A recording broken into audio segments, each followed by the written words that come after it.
What's up, Unstoppable Squad? Today we have another wrestling podcast, and I'm Unstoppable Denominator. Over the phone we have... What's going on, guys? Pistol Pete. So we have some very interesting topics this week. Pistol Pete, we want to know how you've been. We haven't talked to you or the fans haven't heard from you in 2 weeks. Yeah, I was busy last week, so needed a week to gather my thoughts, and yeah, I'm back. That's good. Well, I'm back and ready to go. I just want to throw out there, I will give Pistol Pete any time off when he needs it. Maybe a week, a month, a year. Who knows? He's not the only one that does it with me. I have Vulture, who was supposed to be here for today, but we were gonna do it tomorrow. But yeah, anyways, enough said. We have our first subject. We have WWE has officially locked down a deal for Chelsea Green with a new 5-year deal that will expire in 2030. My only question is, with that 5-year deal, will we see Matt Cardona? Well,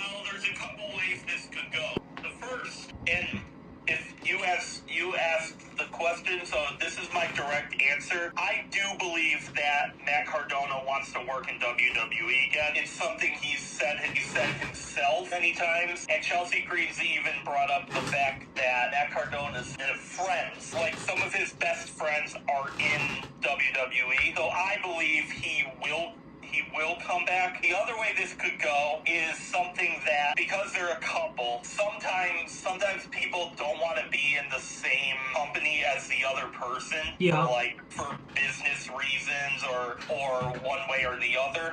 But I do believe, since Matt Cardona has said it himself, yes, I think we will see Zack Ryder, Matt Cardona back in WWE. It'd be great to see him in WWE, but great to see Chelsea Green signing a new deal. Maybe we'll see Matt go with WWE. Also, real quick before we move on, I'm going to make a prediction that she wins the Women's World Championship at some point. Yeah, maybe. I could see it. I think with this new deal, even though I don't think she cares about this, but I believe she's good enough to where she can contend for the Women's Championship. Right. And by the way, this news came from Fightful Select. Let's talk about CM Punk winning the championship finally again. So he done it, had a great match without any interference.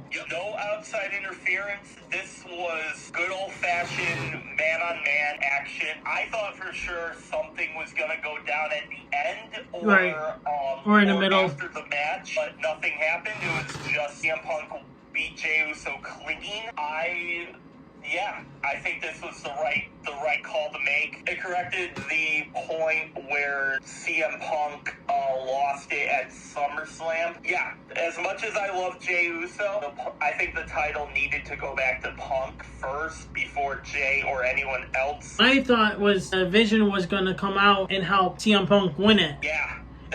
And with Jey Uso and Jimmy, and I thought Jimmy was gonna come out to save his brother, right? And accidentally super kick Jey and cost him the belt. That's my prediction. I thought that was gonna happen, but nothing actually happened. That was shocking how nothing happened, especially at the end of the match. Jey Uso didn't even say nothing. I'm surprised he didn't turn heel. Maybe they're saving that heel turn coming up, or maybe he just isn't going to. Maybe he's just frustrated. Maybe these are frustrations coming out. But did you see his tweet that I showed in the group chat? Yes, I did. That he gave the middle finger and said, "You win, y'all." And I'll say here what I said in the group chat. WWE is smart. They would pull the trigger on it now.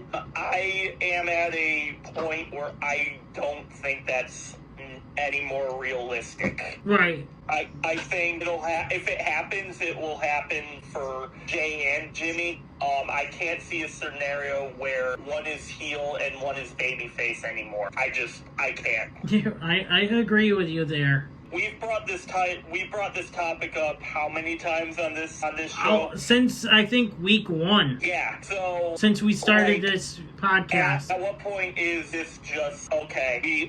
We gotta put this one to bed. I no longer believe that Jey is going to turn heel without Jimmy, and I also don't believe he's turning heel at all. At this point, these are probably just frustrations. Maybe we'll have to look and see going forward into like tomorrow, Monday's episode of Monday Night Raw. So who knows? Maybe he might turn heel on Monday. He might. I don't know. Well, speaking of when you said you couldn't figure out the heel turns and stuff, you know, Cody Rhodes actually teased about turning heel on SmackDown at one point. Yeah, but here's the thing. And this is something I wouldn't have said about maybe 6 months ago. I believe there is a bigger chance of Cody Rhodes turning heel than Jey Uso at this moment in time. I think Cody Rhodes is definitely leaning more towards a heel turn for his character. I know I said this about Jey Uso, but again, like, at what point do we just have to accept the fact that he's not going to? I just think Cody's character would make more sense as a heel than Jey's character right now. A buddy of mine is getting, like you, but he's now, actually two are getting sick of Cody's character right now. So, this is something I don't believe that Cody is going to be faced for much longer. Especially the way how he acted on Saturday's main event and SmackDown and Raw this past week, yeah. They're definitely doing something with Cody. Because he did kind of use the belt. Drew had the belt in his hand. He used the belt to get the win. I saw that. Could this lead into Friday where Drew brings this up? Yeah, he did use the belt, and that's something. That is the reason I'm leaning more towards Cody at this point, because this is a classic heel tactic, and I know that super kicking somebody is heel tactic too, but again, it could also be frustrations. Cody's never, as far as I can remember, whenever Cody was face, I don't think he's used foreign objects to get a win. This is the first instance of him doing something like this. So I'm saying that we are going to see a Cody heel turn in the near future. I'm not sure if he ever used any weapons when he was a heel, back when he used to be Cody dashing Cody or whatever. Yeah. I don't remember either, but to my knowledge, I don't think Cody's ever used a weapon when he was a face outside of a match like War Games or a match where you can do stuff like that in the match. You're right. Aside from match gimmicks, I don't believe, or stipulations, I should have said, match stipulations. Aside from those scenarios, I don't believe Cody's ever used a weapon. Him using the title to get the win, I don't know, guys. I think Cody's going to be turning heel in the near future, if he's not right now. I agree. If this wasn't the heel turn, it's coming soon. Possibly, maybe we don't know how long Jacob Fatu is going to be out. Right. Maybe about 2 months or so. Yeah, and again, 2 weeks ago, I did say that I was not sure about Jacob Fatu, and I'm glad you brought that up. Unstoppable, this is another rare scenario where I have to say this. I'm on your side right now. I think it was Cody that attacked Jacob Fatu. I do too. I was not sure at first. It could have been a bunch of different people, and it still could be. It could have been Drew. It could have been Drew, but it could have been Punk. It could have been Drew. It could have been anybody. But the way how Cody's been acting, the way Cody has been behaving, that Cody's been acting lately, I think Cody attacked Jacob Fatu. Yep. Now, I think all signs are pointing to it. And if it's not Cody, I think it would be a great work for who actually did, because they're making me believe that Cody took out Jacob Fatu. Right. And that should tell you guys something. Because I'm always of the mindset, when a story like this this goes down, I'm always of the mindset where the obvious choice isn't the person that's being booked. I no longer feel that with Cody Rhodes. I think Cody Rhodes was the one that attacked him. Now, I thought Cody... Because originally I thought Drew McIntyre did it. So I was like, I don't know. But now, because Cody, he's more of a face.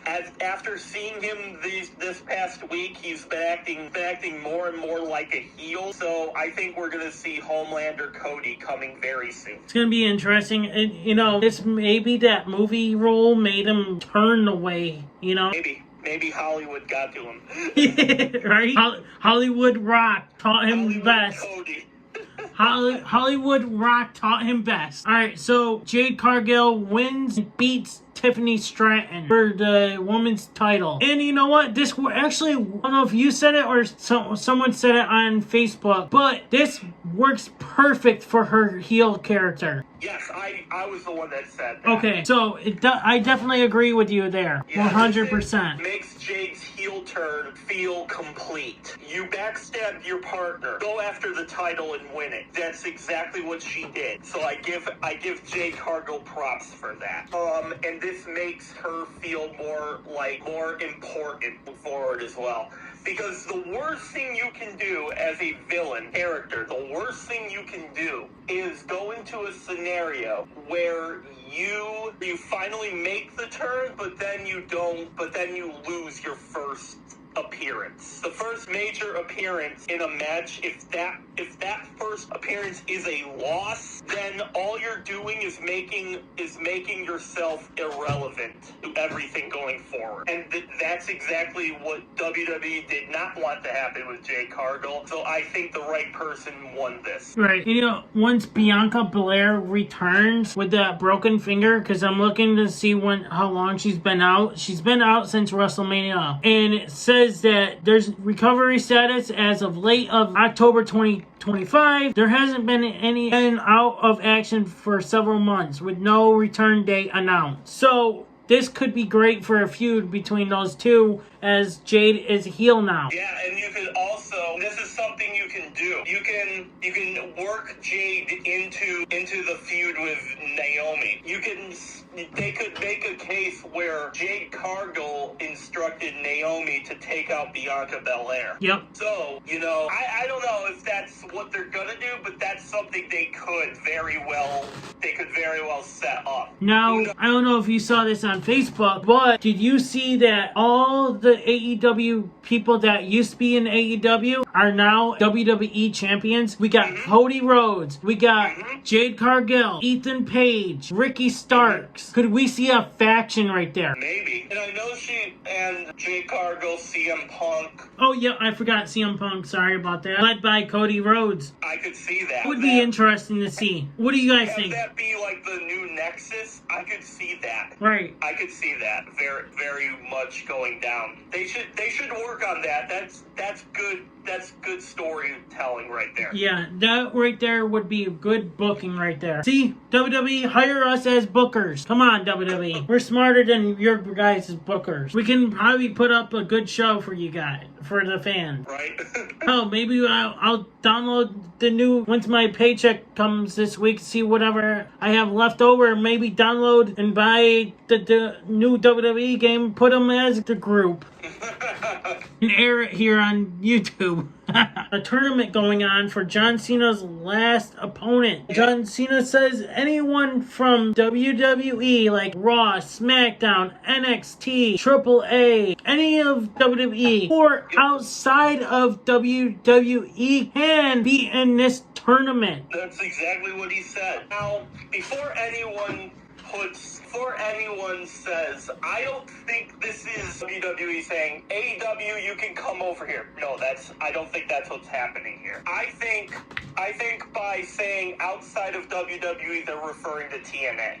Could we see a person like Chris Jericho show up in this tournament? Oh. I think we are. I think we are going to see that. However, I don't believe Edge will make an appearance here. Did you see Edge actually use the attitude adjustment over on AEW this past week? No, I don't think so. There was a clip, I don't know if it was from Dynamite or the other show, but it was Edge doing the "you can't see me" and then doing an attitude adjustment on his opponent. What do you think, Unstoppable? What's your thoughts? I mean, what, Edge or the tournament? The tournament. I mean, it's great to see a tournament, to see who's gonna face John Cena. If it's someone had faced John Cena before, that would be great to see them face John Cena one last time. Who knows? AJ Styles could be in that and be his last opponent again. He could. He'll be like, I want to beat up John Cena one last time in his career.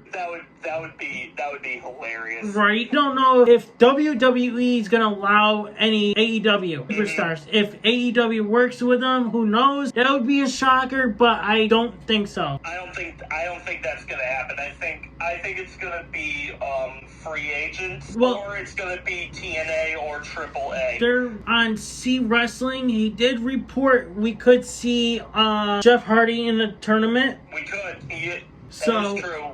We could. Yeah, I think I love it. I think this is the best idea for it. I love tournaments because you never know what's going to happen or who's going to show up. And it seems like they're going to be like randomly selected. Yeah. Which I think is interesting. I love a good tournament because it brings so many different options available for them to use. And whoever wins this, it's gonna be huge on their career. It's gonna be the last time, and if this indeed is the last time we will see Cena, and I think it will be, because I don't think Cena would say it's his last match if it wasn't going to be. Well, do you think he'll make an appearance? Because C Wrestling did mention saying that after this last match, we will never ever see John Cena again. Like, make an appearance or anything. He said that we may not see him again. Listen, I believe him. I think Cena's a straight shooter. And guys, I'm actually speaking of John Cena, I'm actually wearing John Cena's shirt. It's not just because of the podcast. I didn't realize that I was wearing it. I actually put on a shirt last night for work and everything, and boom, here we go, John Cena. Yeah, I believe Cena's a straight shooter, so if Cena says he's not going to make another appearance, I will believe that. And it just makes me more curious as to who that final opponent is going to be. But we're going to have to wait and see on that. Our next topic is Dominik Mysterio claims that his parents used all the WWE money he earned as a kid to pay Aalyah's college fund. This is wild. If that is true, no wonder why he's been holding a grudge all these years against Rey Mysterio. Well, yeah. I mean, this is interesting because I don't really have a retort on this, but I guess it would make sense as to why he's been going after Rey Mysterio. Yeah, that's pretty interesting, and it kind of brings new light into the story with him. But right. I mean, if it's to fund Aalyah's college run, then I guess I wouldn't be pissed at my parents for that. If they were funding my sister's college, I mean, that makes sense. Yeah, but with all your hard-earned... I would be annoyed at them for doing so. But especially all that hard-earned money that you earned from as you were a kid on TV. Your sister didn't do nothing? Come on. That's my hard-earned money. That's my money. I would be investing. If I was his parents, I would have invested in putting his money into a savings or put it into stock markets for him growing up. Yep. Investing into a savings or something, so that way he would have had something. But no, apparently if this is true, they decided to put it all to her college, which I would have been, growing up knowing that, I would have been pissed. Yeah, now that you put it like that, yeah, that would annoy me. Yeah, that would annoy me. Yeah, they could have easily made a savings account for him when he was younger, and then put it in his name when he's able to work. Right. You know, he could have used that money and got a better training than what he got. Like, you know, who knows who he got trained? Probably by his father. Speaking of that, you know, Eddie Guerrero wouldn't have done that. I guarantee he wouldn't even done that. Damn, Eddie Guerrero would never, ever do that to his own son. Right. Same dude who lies, cheats, and steals. I mean, look at Dirty Dom. He lies, cheats, and steals. His son's money to fund somebody else. Right. I don't know. Yeah, they could have made a saving. What's next? Well, speaking of Dirty Dom, you know how he's been scared of losing the belt now? Now he says that, oh, I don't cheat. Dude, you have cheated in the past. You've cheated numerous times. And not just that, he kind of cheated on winning this week on Saturday Night Main Event. Kinda, yeah, because he rang the bell to save his ass from losing the belt. He rang the bell to make Rusev stop the hold. To make Rusev lose, yes, yeah, but he didn't. But he lost anyway, but it wasn't due to that. So yeah, I think this is classic Dom, like being a heel I love it when wrestlers bring their character like to the public in characters that, oh, I've never cheated in a match before. Yeah, that's him saying, I've cheated numerous times. I mean, look at Eddie Guerrero said it before, too. Yeah, I think this is classic heel character stuff where the heel just wants to push some buttons. The internet communities tend to overreact a lot by the way. But yeah, I think Dom is going to be a WWE champion at one point. I hope he will. I think he's gonna. I think he's going to. I think he definitely has all the right. He has all the right mannerisms to do it. Right. Yeah, we're gonna have to see. But yeah, Dom definitely has cheated. Oh yeah, numerous times. Not just once, but numerous times. Big news here, Seth Rollins has confirmed that he will be out of in-ring action for the next 6 months due to his shoulder injury, which we talked about here on this channel. You and I. And not just that, I announced it last week, I think, as well. I don't know if you listened to the podcast or not. Yeah, I did. I don't know if I mentioned it, but he will be out for possibly until after WrestleMania. Let's see, we're in November, so all of November, December, January, February, March, and all of April, yeah. People are upset that, he's gonna miss WrestleMania. He has missed WrestleMania before. It's like, yes, he has. It's not like he missed WrestleMania due to his knee. Due to his knee injury. Yep. So yeah, he might be frustrated about missing another WrestleMania, but it's not under his control how he's missing WrestleMania. No, it's not. And this is always the worst thing a wrestler has to go through, missing the biggest event of the year. But having said that, I think and it's horrible for Seth Rollins. Absolutely horrible. You never want to see a talent like that get hurt because it just not only does it mess your story up, but it messes everything around you. The company has to go into a reboot mode and then reboot everything just to work you out of any potential storylines. But yeah, I think Seth will get back and he will be back hopefully after WrestleMania. You know what? I feel like he's gonna come back. He's going to win Money in the Bank again. Probably. I could see that. I could see him winning Money in the Bank again. Because unless, I think I've talked about it last week as well, I have a feeling CM Punk could be the leader of Division. I think Brock Lesnar. I think Brock Lesnar is going to be the leader of the Division. Who do you think is taking over Division? 86% of you said Brock Lesnar, and 14% of you said no one. No one. I think Brock, if they are going to keep the Vision around, I think it's 100% going to be with Brock. but I don't think Brock's gonna be back till after probably the Royal Rumble. I think we're gonna have to wait and see on that, but I definitely believe Brock will be the leader of the division. We'll have to wait and see about that. I did want to mention this. How did you feel about that? Well, he's on WWE social media when they just only looked like they were bringing back someone. Yeah, I did.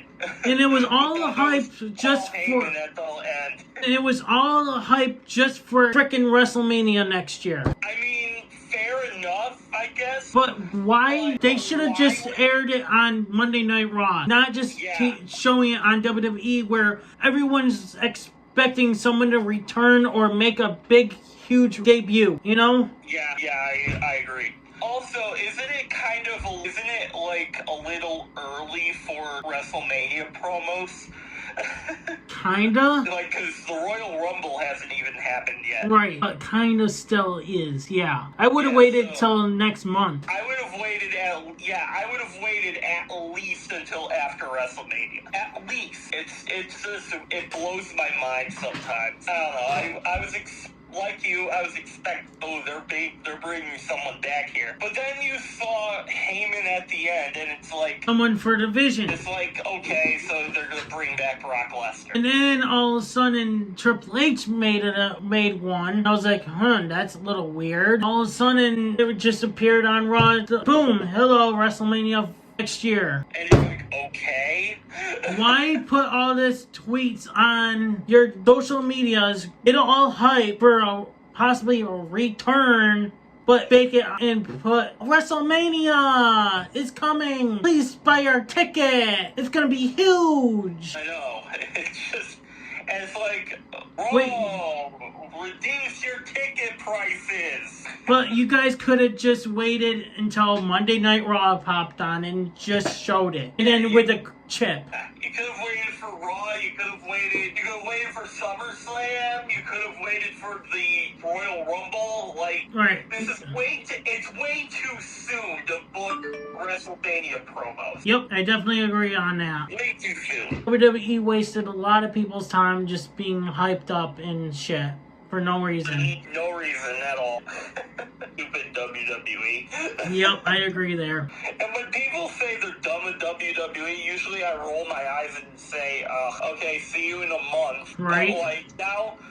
But now it's like, after they pulled shit like this, like, I'm like, I could see why you would be, because this is fucking stupid. Oh, definitely. So, breaking news. We have Booker T has announced that Eddie Guerrero's daughter has officially joined his wrestling school. Sherilyn Guerrero now begins her own journey in professional wrestling. Following in the footsteps of her legendary father, with fans already hoping this will one day lead her to WWE just like her dad. Obviously, the first thing this could lead is the last statement. Like, obviously, when you get news like this, you're like, oh my god. Right. Oh my god, this is huge. Well, we think. What was that? Sorry, you're going in and out. Oh, my bad. It's all good. You're just my bad. Probably the Wi-Fi with the wind and all that. So, I feel like this happens more often than we think it does. But not every wrestler that's ever been as good as an Eddie Guerrero. So I believe, we did a similar story to this with Aalyah Mysterio, if I remember correctly, right? Yeah. Right, and I think I think she was interested in Aalyah Mysterio. Didn't we have a story where she was interested in becoming a professional wrestler? Yes. Yeah, so I believe that, what's her name, Shayna? Sherilyn Guerrero, I think. Sherilyn. I believe one day we will see her in WWE. But will she do what her dad done? Like the same moves? Or will she do her own moves? I mean, maybe. Maybe she might do a little bit, like... I would like to see her do her own stuff, but that's just me. I would like to see her do her own things. Right. I would like to see her do what her dad did on the top, and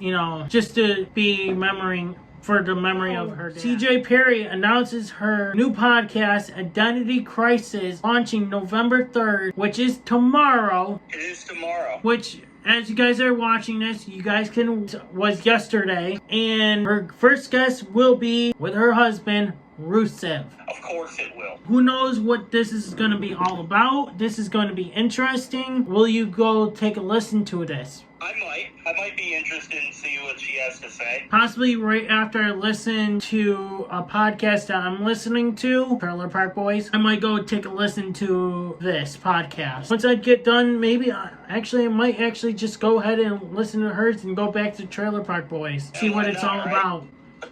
So why not, right? Yep. What's next? Alright, so we have The Undertaker. Mark Calloway was involved in a car accident in a Whole Foods parking lot where his large truck ran over the hood of a smaller parked car because his height made it difficult to see, which I kind of feel like that's bullshit. Yeah. He was pulling out of a parking spot, and the incident was a miscalculated caused by the limited visibility of his elevated vehicle. No injuries were reported, and the situation was the result of the car's height. I kind of call bullshit on that, how visibility, yeah, your freaking truck is probably jack high, but right. You still can't see it. So the only way this isn't BS, all right, just for the record, I think this is total BS, and he could see what was going on, because he has the visibility advantage. Right. When you're higher than someone else, you have the advantage in that. But the only reason this wouldn't be is that the vehicle was so short, or your truck was so elevated to where you literally couldn't see, like, beneath your hood. If it isn't, and first thing I'm nobody was hurt. Same. This is total BS. Yeah. Unless we're dealing with a scenario where the elevated truck was so elevated that you couldn't see the car in front of you. Okay, well, I have more details here. The back wheels of his truck drove over the front of the other car, damaging... Okay, so maybe he was backing up. Yes, maybe he couldn't see it. Okay, that makes sense. So now it makes sense now. Okay, sorry. That makes sense now. You guys probably like, hello, he ran over, going backwards. Okay, sorry. I just noticed this. The accident was a result of a miscalculation due to the high elevation of his truck, which describes as a Ford F-250. Incident was initially and did not result in injuries, which we already talked about. So probably Undertaker paid probably some whatever damage had happened. Now we understand. Okay, we just looked like idiots then. Yeah, we did. Our bad. We edit that entire segment. No, I think we should just leave it. I'm like, hello, idiots. Edit that entire segment out. No, I think we'll leave it. Glad no one was hurt. We had one job, not to look into more details. Even though I had it written in my notes here, but I just didn't look. Okay. The way how it was wording all that in the beginning was like, hello, that doesn't make any sense, Then when it said that in the beginning saying, oh, he backed up, Mm-hmm. But, oh well. Alright, moving forward, we have Booker T has said that Triple H needs to call up Oba Femi ASAP. Do you agree with him? I completely agree. I do too. I've said multiple times here that Oba Femi should be called up as soon as he loses the NXT title. And, well, what are you waiting for at this point? Right. I think the NXT call-ups will possibly be after Survivor Series. Hopefully, because Oba Femi needs to be called up ASAP. Yep. No, Imagine him being the Vision's new leader. Imagine. I mean, that would be interesting. Do I think that's gonna happen? No. Because I don't think Obafemi needs the Vision. But not just him being called up. Trick Williams needs to be moved up finally. He's been down there so long. He's like the last class of his division that's been down there for the longest time. I mean, not just him. What's his face there? The mafia boss there. I forgot his damn name there. Tony D'Angelo? Yeah, he's been down there way too long too. Yeah, he has. That would be even though they haven't been doing anything with him, it seems like. It seems like as soon as Stacks turned on Tony D'Angelo, they kind of didn't have anything for Tony. Right. Which is disappointing because I like that character. So yeah, that would be interesting. He should be called up too, I think. I could see him on SmackDown, maybe. Right, yeah, same. Mike Rotunda was reportedly in hospice care, but his daughter has confirmed that he was not. He was in a coma after having, I think, a heart attack or a stroke, and then he's fine as of right now. So he is stable right now. Things first, I'm glad Mike Rotunda's okay. Same. That family has been through hell the past couple years with the loss of their son, brother Bray Wyatt. Yep. So I am glad that he's doing fine, but he seems to be not out of the woods yet because he's still in the rehab center. So I hope all is well for him. Nothing has reported saying anything since 3 days ago, so... Okay, so no news is good news. Yes, hopefully he's stable and recovers from what had happened. But yeah, I agree with you. They don't need another family loss right now. They don't need another loss from this. Especially Bo Dallas. I don't think Bo Dallas could handle another loss. Yeah, I don't think so either. And speaking of that, we haven't seen Bo Dallas in a while. Probably due to this. Maybe.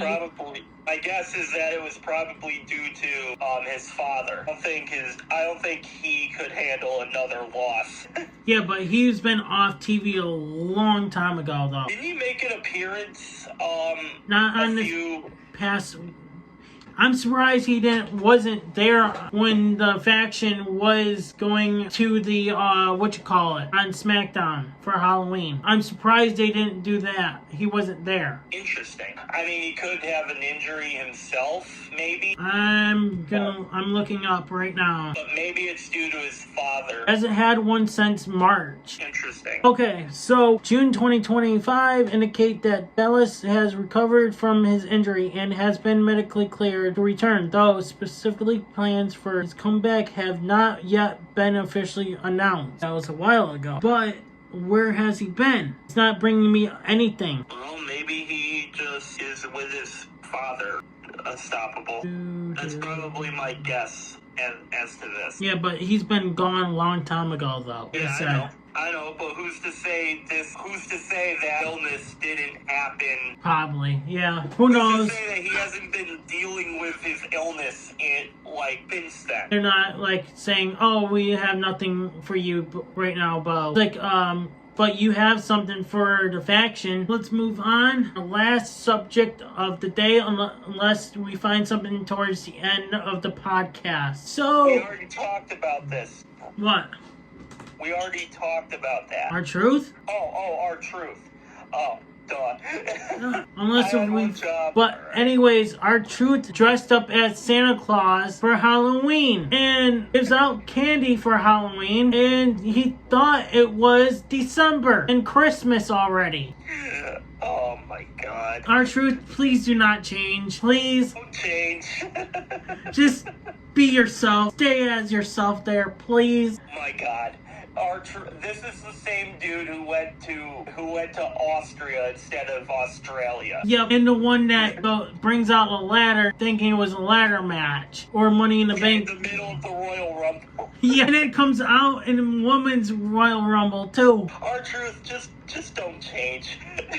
Hey, I'm not gonna lie, he looks great for his age. He doesn't even look like he aged a bit. I know, right? Alright.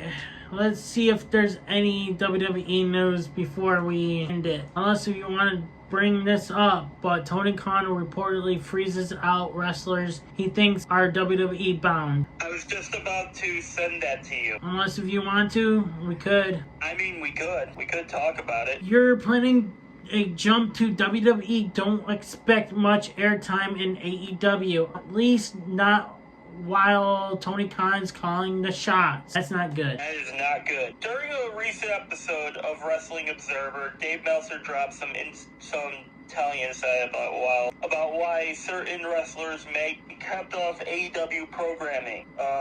Meltzer didn't confirm anything directly, but he didn't hold back when floating the real reason Finlay might be MIA. Maybe there's a feeling that David is going to end up in WWE, and Tony Khan doesn't want to use him. Tony Khan doesn't want to use people who are going to WWE, even though it's inevitable that a lot of the guys he is using will wind up in WWE just because of how wrestling works. But if you're pretty sure they're gonna go, then why use him? Yeah, but not for a guy who's not even in your territory. If you figure they're WWE bound, it's like, yeah, why use them? There's no upside at that point. This just seems like corporate BS from Tony Khan. Yeah, it does. I know Dave Meltzer has takes that sometimes can be like reaching, like he feels like he's reaching at something at times, but there's loads of evidence.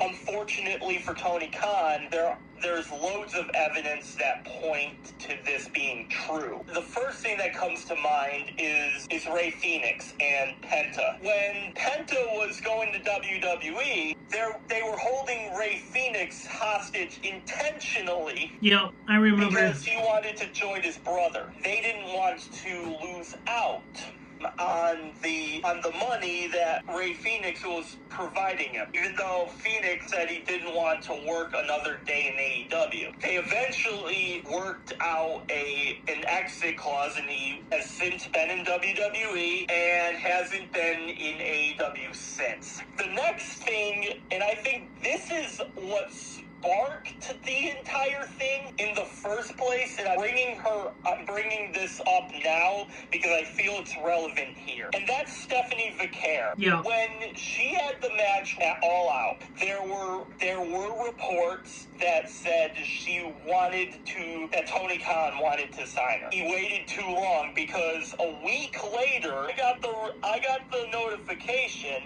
that WWE signed her, and I said at the time, and I still believe it, they haven't been the same. Tony Khan hasn't been in the same mindset since, because that was his first loss. Because you should have locked her down. Oh, well, he didn't lose just her. He lost Jade Cargill, too. Right, he did. But my point is, since he lost Stephanie Vicaire, that was kind of the fuse that lit his fire for this. And I think since Stephanie left, Tony Khan hasn't been the same. He hasn't been the same up here. If I were any AEW superstars, right, Yeah. I wouldn't say anything about wanting to go to WWE at all. Oh no, I would not say anything about that Until your contract is about to end. Even if he's about to ask you to sign a new contract, I would say, let me think about it.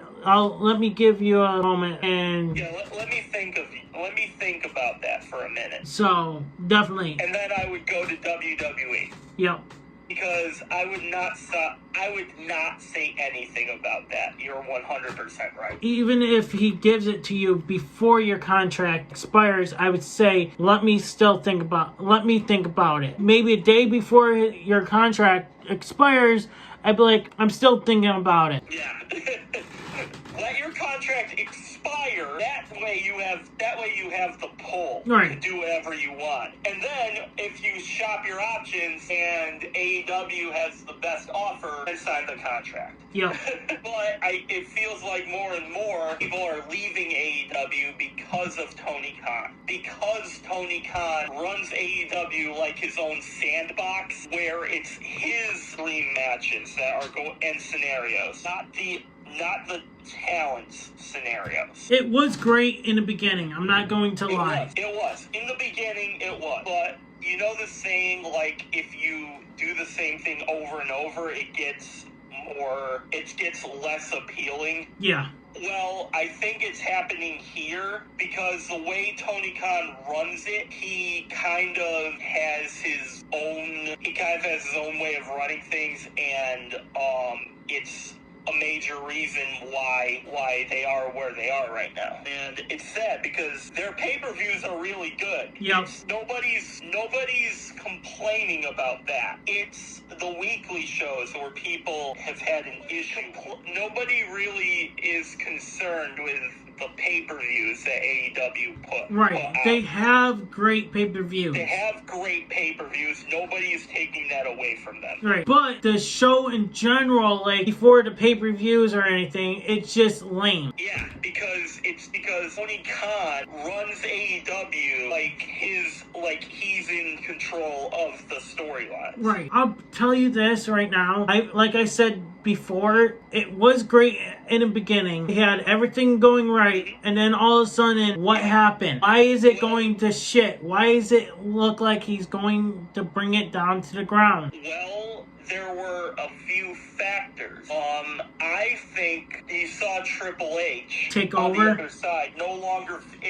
He's no longer having to deal with Vince, because I think when Vince was in control, and if he remained in control, this would be a very different conversation, because I believe Tony Khan was a better booker than Vince McMahon at the end of his career. Triple H, on the other hand, he's a far better booker and far better storyteller than Tony Khan. You can say that Triple H has had he hasn't been perfect. Like, there are some circumstances where I'm like, I don't know about that one, Chief. But overall, he was the reason that NXT was as big as it was. And I think for the most part, that has translated into the main roster. Then we had the Jack Perry CM Punk thing. Which that probably drew a lot of big eyes into his eyes right there. Yeah. And I'm telling you this, as soon as they leaked that footage, he got worried. They lost me. Yeah. As soon as that happened. Because it wasn't anymore they were trying to do what's best for the wrestlers. Right. No. You were so infuriated that Punk left to join WWE that you took time out of your own show to promote the other promotion. As soon as you do that, you are telling your own talent that they are not important enough. And instead you are giving free advertisement to the other side. And that's when they lost me. You know what else? I don't know if you've seen this. Apparently the Young Bucks might be leaving as well.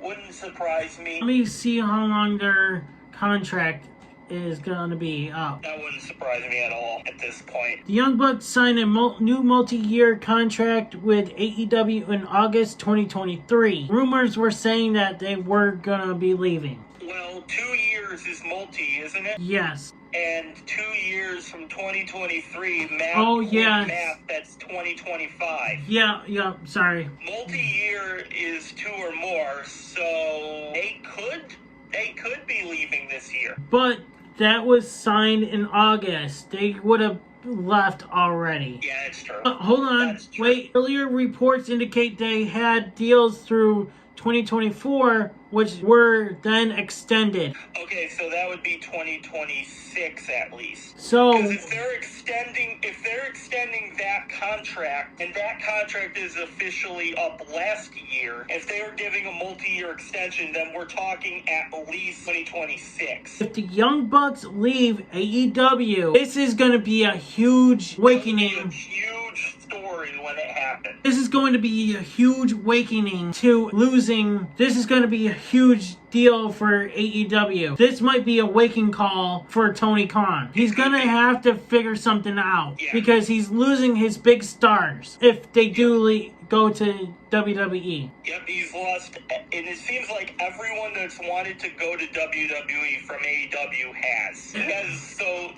no longer is Tony Khan in a situation where he's the reason people stick around anymore, and that's not a good look if you're the one in charge. Especially you have nothing for them if they want to go to WWE. Yeah, it's not a good look at all. So if I was Tony Khan, I would definitely stop being in control and let someone else be in control. Yeah, I would. He needs a booker. Yep. And I've heard reports more so last year that Shane McMahon was going to go to AEW, but that didn't go to anything. Then I heard Scott D'Amore, but that didn't go anywhere. So I no longer believe that they know what they're doing, and that's not a good look for the person in charge. Yep. Young Bucks do leave. Tony Khan's company is gonna go to the ground. Yep, absolutely. Because they are the biggest thing in AEW right now for them. Kenny Omega, and if Kenny Omega leaves, forget it. AEW goes Kenny down. Omega, Chris Jericho, but it seems like Jericho's on his way out. MJF, Darby Allin. And again, Chris Jericho's already left. So if any of those other four leave, I think you can wrap this up. And even Tony Storm. Yeah, Tony Storm. If Edge and Christian leave too again, forget it. Bye-bye. Well, here's what's unfortunate when it comes to those last two you bring up. They're at the point in their career that they could say, well, I'm done. I've had a good run. I'm done now. Yeah. They're at that point where they don't have to stick around much longer if they don't feel like it. Right. And Adam Copeland, I keep bringing this up, Adam Copeland is a big character in the Disney Plus show Percy Jackson and the Olympians. Oh, really? I didn't even know that. Yeah, he's playing Ares, the god of war. That's why he's been taking these hiatuses. He's been going to film. He's been going to shoot that show. So, and the new season's coming up at the end of next month. Yeah, and he's a major character in that. Yeah, so I definitely recommend it to you if you want to check it out. But all right, I might have to check it out maybe tomorrow. The point I'm getting at is they can leave at any moment, and Edge has more reason to leave. They might not be around much longer. Nope. And I've heard reports that said that Edge signed a 1-year contract extension. I don't know if that's been confirmed anywhere, but he's looking like he wants to retire on his 53rd birthday. I don't know if that's been confirmed by anywhere. That's just something I saw. Okay, so Edge, Adam Copeland, AEW's contract is rumored to expire around October 2025. Yeah, but we're in November right now. Yeah, that's what it's saying. He stated he had about a year and a half left on his deal, which aligns with the reported expired as of October 2025. The exact terms are not public, but the contract it's nothing. So it could lead him going to WWE. It could go one final run, but we could definitely see him go to WWE as John Cena's last opponent. As of right now, it says rumored to expire as of last month. Interesting. Yeah, we gotta wait to see on that then. So we'll find out when the tournament comes. Now, does the tournament start? Now, does the tournament start tomorrow? No, it starts next week. Okay, so we might see the bracket and maybe question marks and stuff, but we'll have to see and wait. Yeah, we might have to see. I think that'll do it. Yep, actually, yeah, because if we find any, we'll have to bring it up next week. All right. But anyways, Unstoppable Squad, thank you guys for watching. And we will be bringing back another wrestling podcast next week. Hopefully you and Vulture will be on the podcast next week. We'll figure something out. Yep, if not, it was just you and I again in the morning or something. Who knows? I'm Unstoppable Denominator. I'm Pete. And we are out. Peace. Hey everybody, it's your boy Skiz here. And if you don't subscribe to Blonde and the Unstoppable Denominator, then you are a toothy bumfuck, pussy ass bitch motherfucker.